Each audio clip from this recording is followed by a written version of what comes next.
Swargate railway स्थानकामध्ये जी काल बलात्काराची घटना समोर आली, त्या घटनेसंदर्भात मला तुम्हा सगळ्यांशी थोडंफार बोलायचं आहे। विशेष करून मला मुलींशी, महिला वर्गाशी बोलायचं आहे। सगळ्यात माझा पहिला प्रश्न असा तुम्हा सगळ्यांना आहे की अशा बलात्काराच्या घटना जेव्हा राज्यात, देशात समोर येतात तेव्हा तुमची पहिली प्रतिक्रिया काय असते?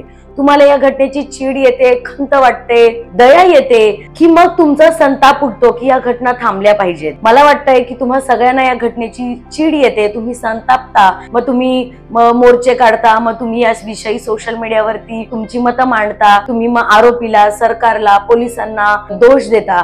आणि हे सगळं तितकंच खरं आहे, मी याला अजिबात नाकारत नाहीये। पण कुठेतरी आता मला असं वाटतं की या बलात्काराच्या घटनांवरतून आम्ही मुलींनी, आपण महिलांनी काही शिकलं पाहिजे का? पुण्यासारख्या शहरामध्ये जिथे बलात्काराच्या इतक्या घटना घडल्यात, इतक्या भयंकर निर्दयी घटना घडल्यात, ज्याच्यातून आजही आपण सावरू शकत नाहीये, मग या बलात्कारांच्या घटनांमधून आपण काहीतरी शिकलं पाहिजे की नाही?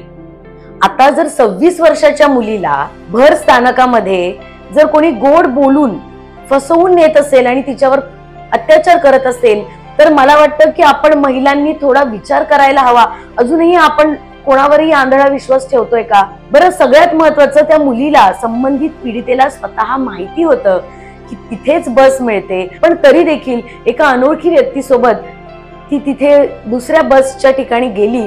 तिला तिथेही शंका आली की ही अंधारात बस इकडे एका कोपऱ्यात उभी आहे, पण तरी देखील तिने त्याच्यावर विश्वास ठेवला आणि ती बसमध्ये चढली। मी अजिबात पीडितेला दोष देत नाहीये, याच्यात तिची चूक आहे असं मी अजिबात म्हणत नाहीये, पण कुठेतरी जाऊन आपणच महिला आपल्याला स्वतःला सक्षम करता कसं येईल, या बलात्कारांच्या घटनांमध्ये स्वतःला डोकं लावून कसं आपण याच्यातून निसटू शकतो ना, याच्यावर थोडा विचार करायला हवा। जिथे शंका येते, जिथे मनात पाल चुकचुकते, अशा ठिकाणी आपण खरंच जावं का? कुणीही गोड बोलून आपल्याला फसवावं इतकं आपण मऊ आणि सौम्य स्वभावाचे राहावेत का?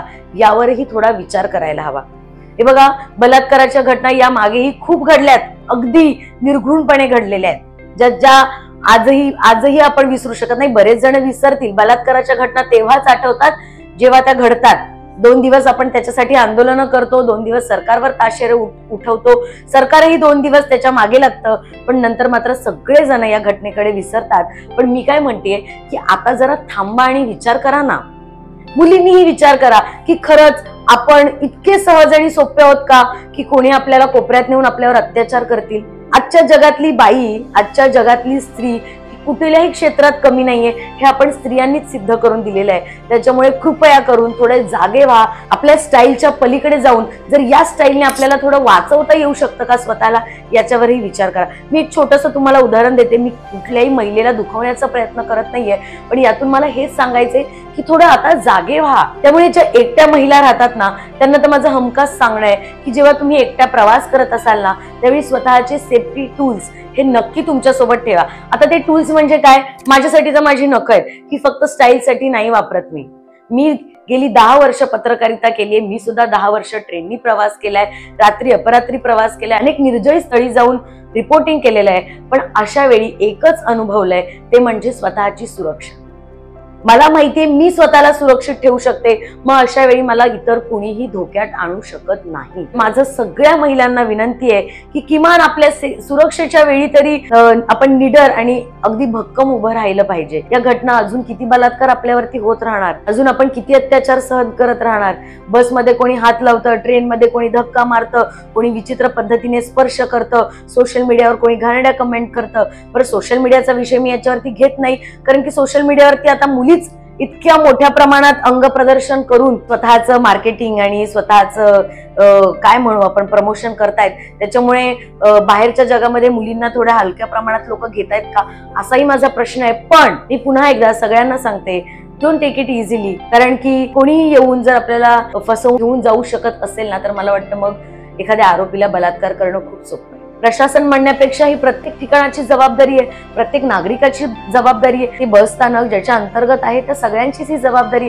पण जर सगळेच जण याच्याकडे दुर्लक्ष करत असतील आणि डोळे बंद करून राहत असतील तर मात्र प्रत्येकाची आई, प्रत्येकाची बहीण, प्रत्येकाची बायको असुरक्षित आहे असं म्हणायला हरकत नाही. आज त्या पीडितेच्या जागी तुम्ही असू शकत होता, तुम्ही असू शकत होते, आपण आपल्यापैकी कोणी असू शकत होतं. त्यामुळे महिलांनी कृपया करून फॅशन, स्टाईल या सगळ्याच्या पलीकडे जाऊन स्वतःच्या सुरक्षेकडे लक्ष द्या. तुम्ही बघाल फक्त बलात्काराची केस अशी नाही म्हणत आहे मी, फक्त या घटनेत नाही म्हणत आहे. तुम्ही कॅन्सरचं प्रमाण किती वाढलंय बघा. महिलांमध्ये ब्रेस्ट कॅन्सर होणं किती मोठ्या प्रमाणात वाढलंय. मग आपण काळजी नाही घेत आहोत, पण महिलांनी सगळ्या क्षेत्रामध्ये अविश्वसनीय अशी प्रगती केलेली आहे. फॅशन पासून, बॉलिवूड पासून, उद्योग क्षेत्र असू देत, अगदी घरगुती महिला सुद्धा आज इतक्या उच्च पदावरती जाऊन काम करताना आपल्याला पाहायला मिळतं. मग जर आपण महिला हा बदल करू शकतो तर या बलात्काराच्या घटनांमध्ये स्वतःला कसं सावरलं गेलं पाहिजे, स्वतःला कसं याच्यातून स्मार्ट पद्धतीने बाहेर काढलं पाहिजे यावर विचार नाही का करू शकत आपण? तुम्हाला माहिती आहे ना, काही गोष्टी शक्तीने नाही तर बुद्धीने सुद्धा करता येऊ शकते. त्याच्यामुळे थोडं स्मार्ट पद्धतीने आपण अशा घटनांमध्ये खेळू शकतो. बरं, आपल्याला डोकं वापरायची गरज नाहीये. अशा अनेक वस्तू आपल्या महिलांच्या सेफ्टीसाठी बाजारात आहेत. जसा स्प्रे आहे, छोटासा नाईफ आहे. बरं, ही वस्तूही वापरण्याची गरज नाही. तुमची स्वतःची नखं आहेत, दात आहेत, चावा पटकन. स्वतःला कसं सावरता येईल ते बघा.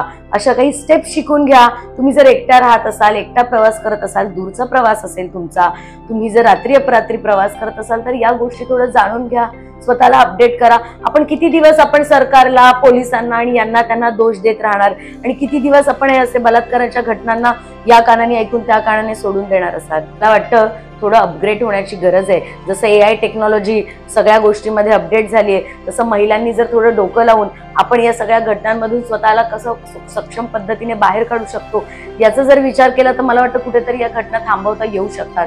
मी मागेही एक प्रश्न माझ्या पत्रकारितेच्या प्रवासामध्ये उपस्थित केला होता. प्रत्येक मुलीला लहानपणापासूनच कराटे, कुंफू, तायक्वांदो हे जे सेल्फ डिफेन्सचे जे क्लासेस आहेत, जे कोर्स आहेत ते कंपल्सरी करा, ज्याने अशा अतिप्रसंगाला मुलींना तोंड देण्यासाठी काही टेक्निक्स माहिती असतील. जर या शालेय लेवलवर देता येत नसतील तर त्या किमान ऑफिसेसमध्ये द्या. एक सेशन प्रत्येक ऑर्गनायझेशनने महिला सुरक्षेसाठी ठेवा. पोलिसांनी हे ऑर्गनाईज करा. प्रत्येक नगरसेवकांनी, आमदारांनी, खासदारांनी याचं आयोजन करा. अशा पद्धतीने तुम्ही सण साजरे करा ना. छत्रपती शिवाजी महाराजांच्या जयंतीला तुम्ही ऑर्केस्ट्रा ठेवू शकता. पण या राज्यात सगळ्यात महत्वाचा मुद्दा बलात्काराचा आहे. आपल्या आया बहिणी सुरक्षित नाही आहेत, पण यासाठी तुम्ही काहीच प्रयत्न करत नाही आहात. ही थोडी शर्मेची बाब आहे असं मला वाटतं. अजूनही वेळ गेलेली नाहीये. अशा घटना या भविष्यात थांबवता येऊ शकतात.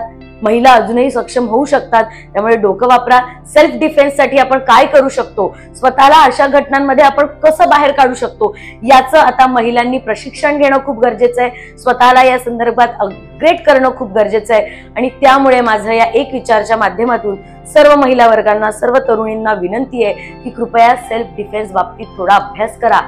या बाबतीत स्वतःला थोडं अजून अपग्रेड करा आणि जिथे कुठे असाल तिथे सुरक्षित राहा आणि कोणावरही आंधळा विश्वास ठेवू नका.